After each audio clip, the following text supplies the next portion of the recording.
Entonces, al presionar cada uno de estos botones me va a llevar a la ecualización de cada línea por separado.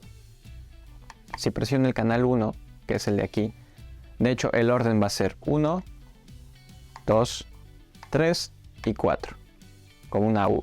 En el canal 1 tenemos, en este caso, mi micrófono, y aquí yo puedo ecualizar qué tantos graves, agudos, y el canal medio también es bastante interesante porque yo puedo decidir en dónde va a estar ese medio. Si yo quiero que esté en las frecuencias de 1K o 1.5 o más a los agudos o más a los graves.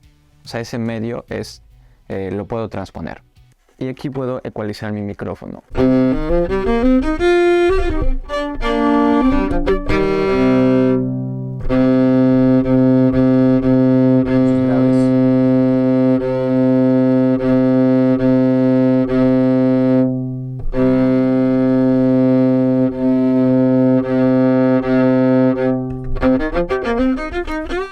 Bien, ahora vamos a seleccionar el canal número 2 y vamos a ecualizarlo por separado.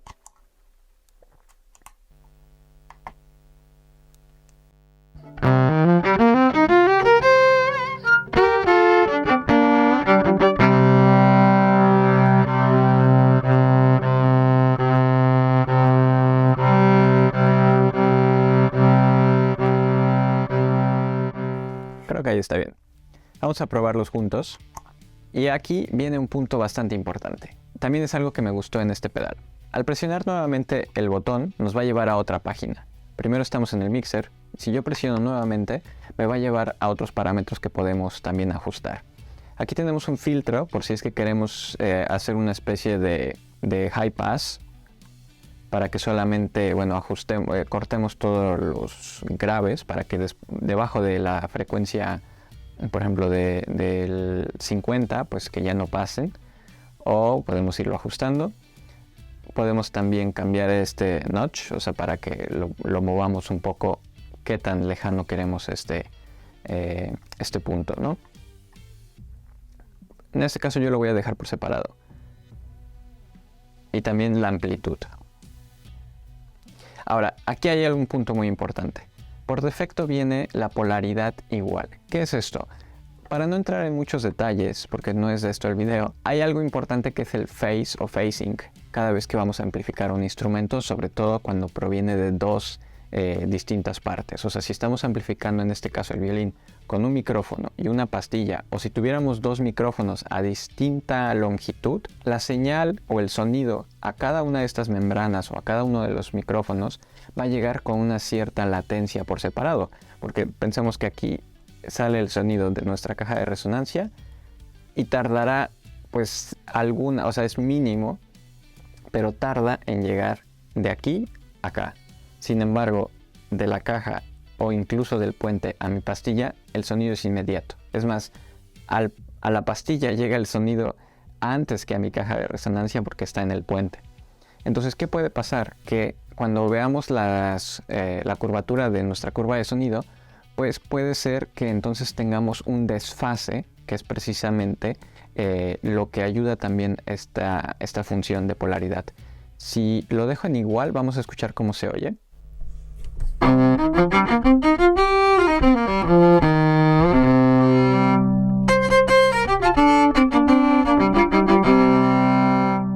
Y si lo muevo a negativo, estoy en el canal 2, voy a mover a negativo la señal de mi pastilla.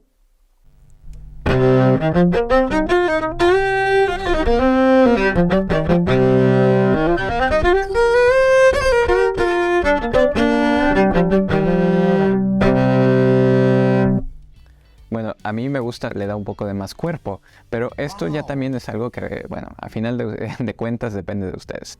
La polaridad por sí sola, si yo la muevo, no nos genera ninguna diferencia.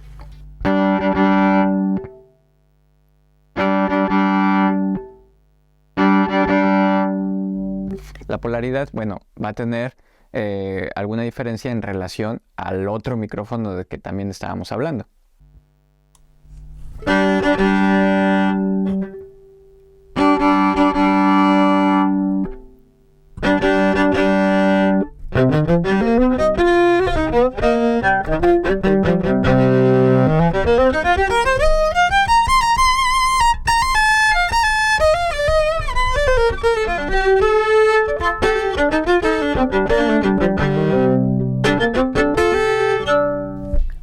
pues creo que ahí se escucha mejor. Y por último tenemos todavía una función más adicional. Yo aquí ya estuve, bueno, antes de grabar este video ya estuve aquí jugando con el pedal para prepararlo, pero en mi caso podemos ver que ya tengo activado el gate. El gate, este es una compuerta que precisamente si tú tienes una pastilla o en donde estás, pues está generando un poco de ruido. Nosotros podemos ajustarlo aquí también para ya tener esto, precisamente esta compuerta preparada. ¿Cómo se escucharía si yo lo quito?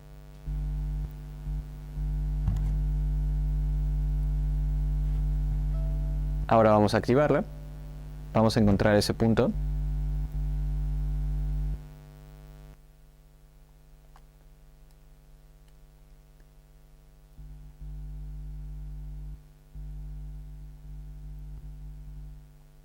Bueno, en mi caso es por ahí del 48 o 49, donde va a limpiar la señal que viene de mi pastilla porque está generando un pequeño hiss. Después también tenemos un compresor integrado, que eso también es genial, porque ya podemos previamente pues ahí comprimir un poco si es que no queremos que a veces nos llegue ese color rojo o que precisamente se sature nuestra señal.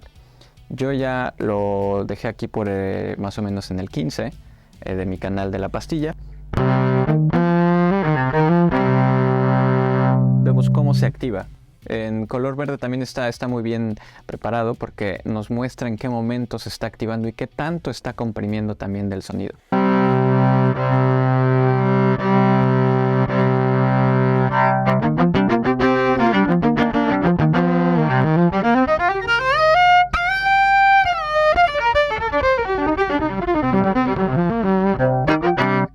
Muy bien, vamos a dejarlo ahí. Una vez que tenemos todo preparado, me voy a mi banco de memorias y lo voy a grabar en el número 2. Presiono y al parpadear quiere decir que ya está grabado. Ahora, para todo esto es importante mencionar, pues cada banco está preparado. Sin embargo, tenemos ya algo físico que viene aquí detrás de la cajita y aquí es también control de ganancia de los canales 1 y 2. Esto sí hay que tener cuidado porque esto ya es físico, entonces al momento de transportarlo, pues la ganancia se puede mover. Entonces es importante de que si ya vas a estar usando siempre pues tu mismo equipo, en este caso si yo ya sé que voy a usar este micrófono y esta pastilla, pues tal vez ya tener marcado cuáles son los niveles seguros para que, bueno, si se mueve, pues ya saber a dónde regresar. Puedes tenerlo en distintos bancos, pero la ganancia pues siempre va a ser algo que básicamente ya después no puedes dejar grabada, sino que tienes que saber en qué momento ese es tu pico límite.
Pues en mi opinión creo que esta herramienta es bastante útil, es bastante compacta, es muy poderosa y bueno, estoy bastante contento con la compra de este producto. Como les contaba en uno de los videos anteriores, pues precisamente los conocí en el NAMM. Se me hizo como una herramienta bastante útil para mi set, para lo que yo también hago cuando toco con violín acústico. Y bueno, pues qué más, ahora tengo que ponerlo en mi pedalboard y empezar a conectar, como dije, los demás instrumentos, mi violín eléctrico, mi violín barítono y todo en una sola caja. Incluso si voy a ir a un evento y no tengo pues espacio para llevar tantos efectos, me puedo ir tranquilamente con una sola cajita y sé que va a estar bien. Soy Eduardo Bortolotti de Violín Versátil. Muchas gracias. Hasta la próxima.